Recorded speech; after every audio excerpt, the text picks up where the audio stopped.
Woo! Oh, what a wild ride getting started here today. Wow, this almost didn't happen, man. It was very close to not happening. There were breakers involved, resetting of breakers. Mo was running around like a bat out of hell, I'll tell you what. And I said, Mo, you hand me that iPad right there. I said, you let me take a crack at that one. And he reluctantly did so. Yeah, good for him. And anyway. Made the right choice. Anyway, look at us now. We have lights and we have action. We have lights, we have camera, and we have action. Well, I'm glad. Finally. And I'm flying today. I'm warning all of you I'm flying today. So if you're not ready to take flight, go get yourself a different vehicle. Okay. Google Pixel Fold design. Specs leaked ahead of expected May 2023 launch. It's a good month, May. It's the month of my birth. Really? And the birth of the Pixel Fold, the folding Pixel. Apparently, I will pick up this device. I will fold this device if it happens to be as expected. According to On Leaks, Google Pixel Fold will adopt a form factor similar to the Oppo Find N, which was a device I really wanted to use, but I couldn't use it because it was more boxy. My launcher, I couldn't put whatever launcher I wanted, which meant that I couldn't take off certain regional things, which meant I couldn't use it extensively, even though I'm Mr. Fold. I fold all the things. You like the Fold. Samsung built the OLED panels for this, apparently. Ultra-thin glass UTG cover supplied by Samsung. The display sizes are said to be housed in a rounded edge chassis measuring approximately 158.7 by 139.7 by 5.7 when unfolded, making it marginally wider than the Oppo Find N and approximately the same height, but with a slightly bulkier camera bump. Well, you gotta get your Pixel camera in there. You want to call it a Pixel, Will. I think I like that form factor. I can't wait to experiment with that form factor, and anything you can do to take the folding phone and make it feel less bulky, make it feel a little bit smaller in the pocket, I think is going to help with the adoption and so forth. And thank goodness Google is going to do, if Google's going to do this, then thank goodness they're going to do this. It'll be pricey, Will. It's going to have a price tag to go with it. What do you think? I don't know. 1,400? Yeah, $1,500 minimum. These concepts look really nice, though. Governor Greg Abbott bans TikTok on state-issued devices, saying the China-owned app poses a threat to the security of the Texas, at least. Texas government officials, at least. Yeah, if the country's not going to ban TikTok, then I guess the states will. Well, in this case, it's for state-issued devices, which would be government officials and so forth. The public can continue to do their TikToking. I'm also calling for legislation to make the ban permanent and to broaden the ban. That's from Greg Abbott on Twitter. As I detail in my letter and press release, the threat posed by the CCP through TikTok is serious and must be stopped. Well, we've heard this before. It seems like a long time ago, but you remember Trump was having TikTok. He was talking about TikTok. And I believe at some point it was also government officials in Washington that had the app banned. And then there was the threat of the app becoming completely banned, like for the public. And then that never happened, obviously, or at least it was delayed. Abbott's move came on the same day that Republican Maryland Governor Larry Hogan issued a similar ban, also citing cybersecurity risks. Other states, including South Dakota, South Carolina, and Nebraska, instituted the same TikTok restrictions. So government devices, they seem to be like agreed upon. This is not the place we want TikTok. However, it hasn't really broadened beyond that, and maybe you'll have more states coming on board with their fears of TikTok, CCP infiltration, data mining, yeah, all that stuff, you know, all the good stuff, whatever's going on there. Yeah. Today we're sponsored by Uncommon Goods. It's time to find an uncommon gift for somebody who's tough to buy for this holiday season. There's a lot of people out there like that, you know, in the age of the internet, it seems impossible to find something uncommon, so they do it for you on Uncommon Goods. They really, look what they put together over here, Will. It's stuff you definitely haven't seen. In some cases, it's stuff that's customized and completely unique. In some cases, it's golf ball whiskey chillers, a set of 2. Which look at this, look at the way that looks. I mean, that's a nice looking glass. if you got someone in your life who's a whiskey drinker, and all of a sudden you give them that, they're like, damn, that's a little bit different. That's a little bit special. You could maybe pick that up for Vin. I don't know. I will. I'm talking to you, Will. Or it could be a foul language mug. Look at that. Foul language, F-O-W-L, because you got the bird life on it, don't ya? Oh, I like the sloping ski glasses. Those are pretty cool. Well, the glass is sloping, the skiers going down the slope. It's all kinds of gifts for the holidays. It's Uncommon Goods. Uncommon Goods look for products that are high quality, unique, and often handmade or made in the US. They have the most meaningful, out-of-the-ordinary gifts anywhere. From art, jewelry, to kitchen, home, and bar, Uncommon Goods has something for everyone. To get 15% off your next gift, go to uncommongoods.com/lulater. That's uncommongoods.com/lulater for 15% off. Don't miss out on this limited time offer. Uncommon Goods. We're all out of the ordinary. Twitter will reportedly charge $11 on iOS for Blue subscription to offset App Store fees. Ooh, yikes. So apparently you can buy it on the website, but if you go through Twitter on iOS, it's $11. Well, we already know that Elon came out with his tweet saying 30% Apple monopoly. He sort of was starting to sound like Epic a little bit, Tim Sweeney, and yeah, basically just criticizing the App Store fees. But here's the thing that isn't really getting talked about is you also have the fees on the Google Play Store. So will it also be $11 there? The report noted that the subscription plan will cost $7 per month if you purchase from the web, but it will be costlier on iOS to offset Apple's App Store fees. Notably, Apple charges 30% in fees from developers for the first year of subscription, but it drops to 15% the second year. When Twitter launched its new subscription plan with a verification mark on November 9th, it charged users $8 per month. If Twitter were to offset App Store fees, it would cost $10.38, but the new price change to $11 sounds like a rounded off figure. I assume the same would happen in the Google Play Store unless there's some other deal that they can cut. Now, remember, they had the meeting. We talked about it here on this show. Elon went to San Francisco. He went to Apple's HQ. And, well, he's in San Francisco. What am I talking about? He's Mr. San Francisco right now because of all the work that's been going on with Twitter. So he just had to take a short drive down to Cupertino there. No big deal to stare at the pond with Tim Cook. Were they talking about App Store fees?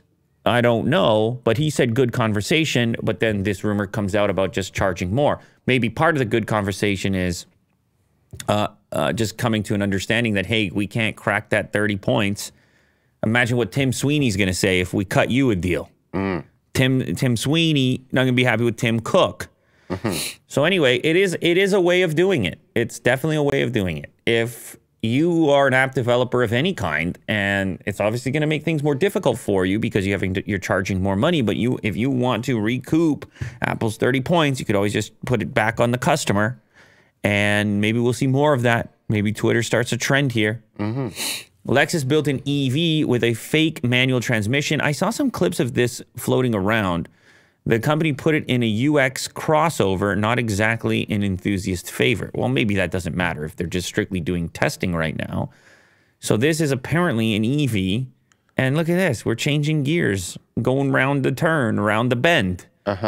And we're doing it in a traditional way. Like, I was curious if it was going to be paddle shifters or some electronic equivalent. Paddle shifting it's more futuristic, right? Well, but I guess people still like the stick. The people like the stick. Yeah. They want to drive stick. I don't mind it. Manual transmission is almost gone, even if you ignore that manual transmission cars account for less than 2% of the auto market today. Wow, less than 2. It's smaller than I would have thought even. But I guess it's not like manufacturers are making it all that accessible. And certainly as this move towards electrification continues to accelerate, that number has the potential to go even lower. The company has spent the last couple of days showing European journalists a special version of a Lexus UX300E, small electric crossover not sold in the US. The driver can shift between different gears when they get to the far end of the fake tachometer, and if they blow a shift, can even stall the electric car. Oh man, that's legit. electric vehicles rarely have more than 1 or 2 forward gears, so it seems unlikely that this is going to be a useful technology for future mainstream EVs. But Lexus says it is developing the concept to make more engaging EVs and may actually use the system in a production if the development work is promising. I don't think so. Especially for racing. I'm just going to say this is not happening. Okay. This is just a fun experiment, a consumer vehicle. It's not. I can't. No? Okay. I just can't see it. I just can't see it. But imagine like efficiency, and there's so many other considerations and more important things. If it's already only 2% of the market, imagine putting all this effort, all these extra pieces. Yeah, manufacturing, supply for 2% of the market. It's hard for me to imagine. I think it's cool and it's fun. I'm just saying I don't imagine you're going to see this on an upcoming vehicle. I hear you. It's good effort. At least they tried. Well, and you know, some sort of like weird niche upgrade. It's tough. It's tough. And it's unfortunate because it is in the automotive realm. It's kind of a, you know, as far as enthusiasts are concerned, it's a thing that people don't want to lose. But unfortunately, I think it's going to be those that are willing to maintain and keep around classic older vehicles that are going to continue to enjoy a manual transmission for the most part. Although you could have some version of it. You could have some version of it. Yeah, I just don't think it's going to look. I just don't think it's going to look like that. I agree. Dyson's air purifying headphones. I saw these all over Twitter. People were like, "Is it real? Is it not real?" This is one of those things, Will, where it's hard to even tell if it's a legit approach at a product or if it really is meant to just get people talking, get like brand awareness type of thing, because it's hard to ignore. This is looking like some kind of Balenciaga ad right now. It's a bit sexually deviant. Easy, geez, brother. The company's first audio product promises to eliminate both unwanted noise and unwanted air particles. Look, man, I'm whatever. Like, why not?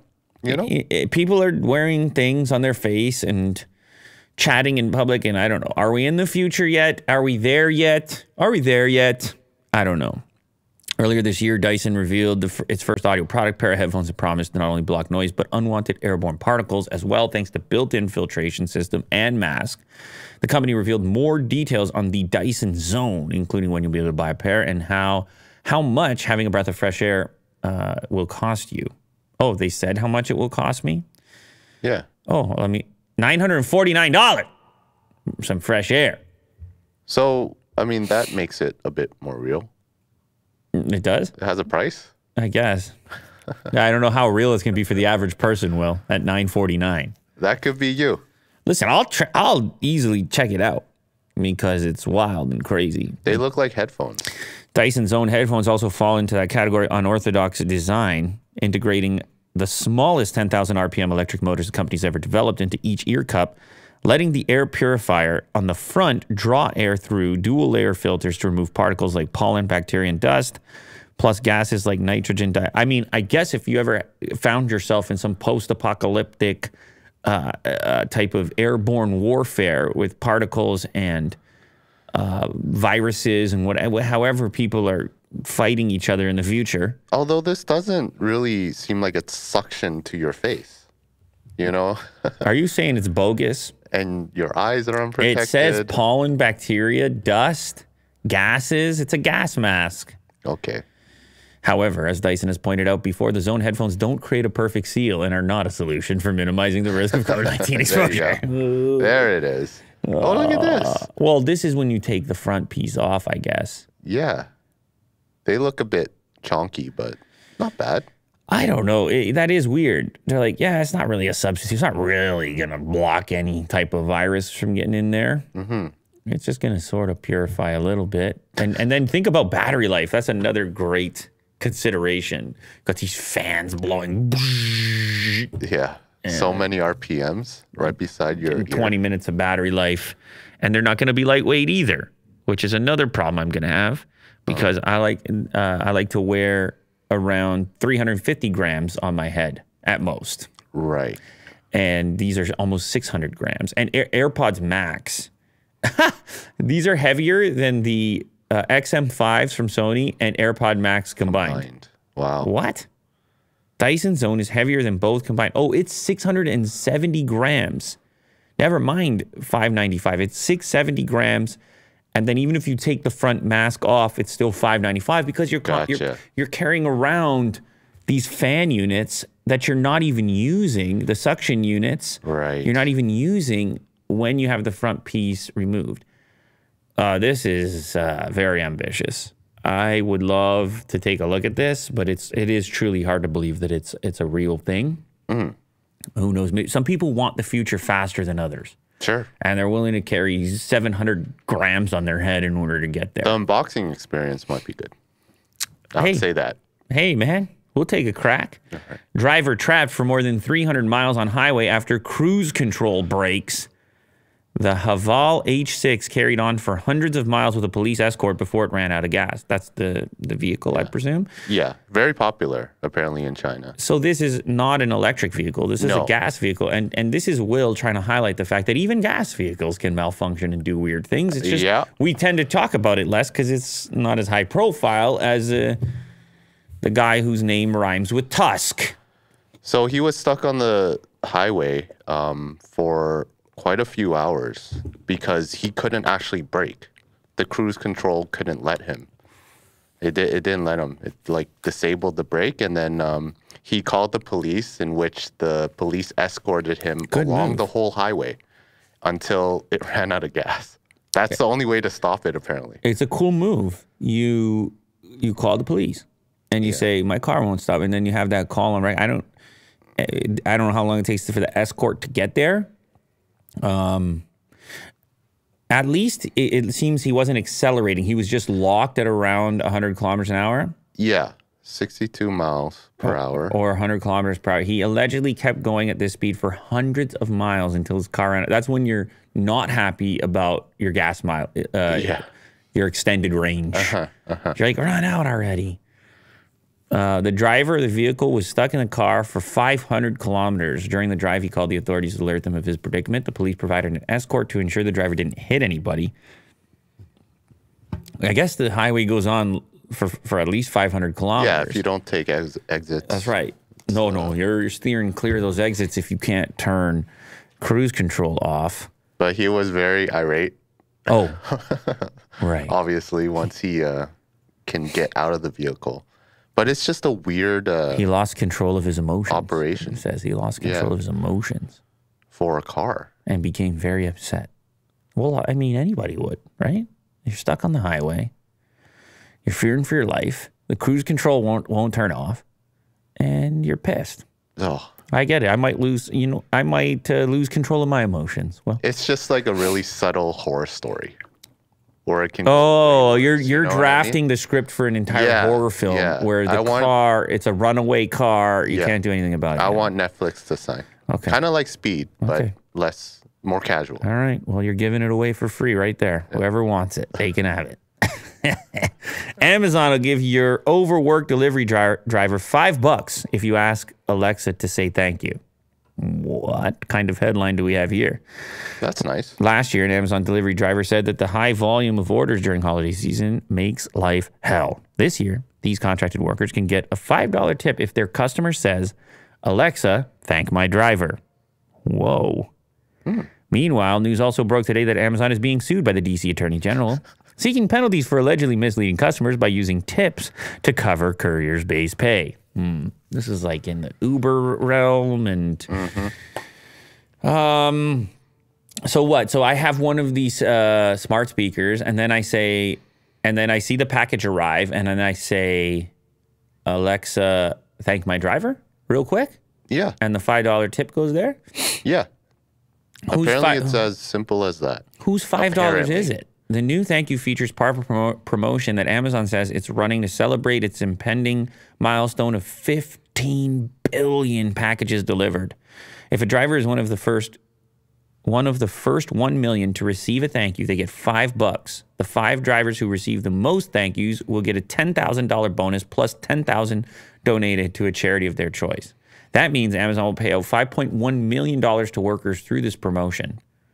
So Amazon's paying it. It's not your $5 No. that you're tipping. It's a free tip for you. So yeah, I guess go ahead. Tell Alexa to thank the driver. I'll do it for you right now. Alexa, thank my driver.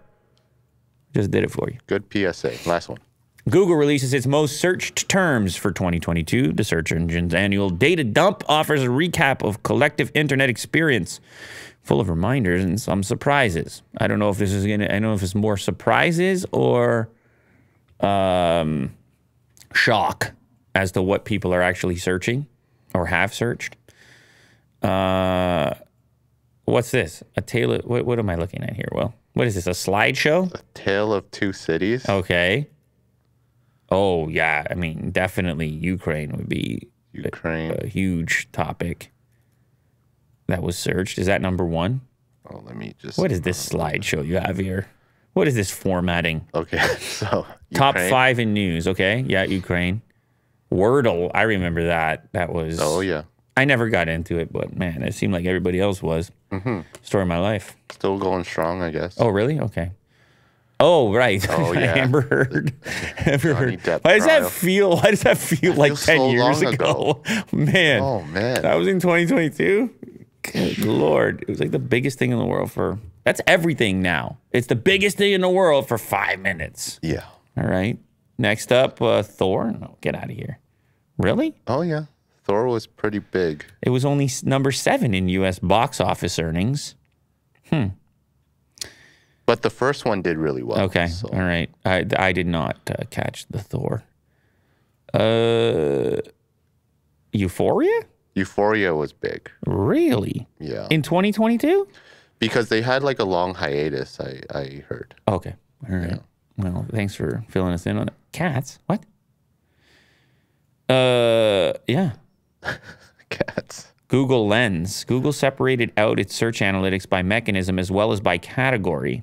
The most searched pet terms through Google Lens for people taking photos of their pets: domestic, short-haired cat, tabby cat, polydactyl cat, aspen, and then Labrador Retriever.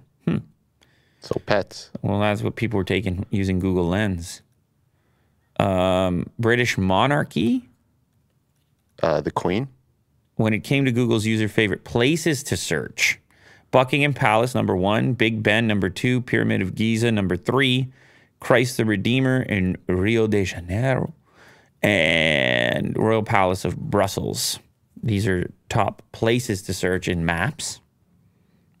I believe this is the... Oh, yeah, we're done. Okay, cool. Well, that's a nice little list. I mean, obviously, there's many more terms. You can always hop on Google Trends and goof around. We've been known to do that around these parts. Oh, yeah. I apologize for the short episode today. I have an absolute banana town that I got to take part in today. Like, it's good, out man. of control.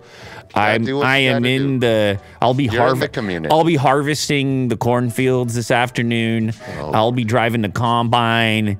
Thank you very much to everybody who joined us here today. Thank you very much to Willie Dude. Thank you very much to Mo for all the running around that he was doing earlier with the lighting. Yeah. Thank you, Mo. As he stared deep into my soul and handed me an iPad with a bunch of busted lights. I will see everybody very soon. Thank you for all your support and love and everything else. Later.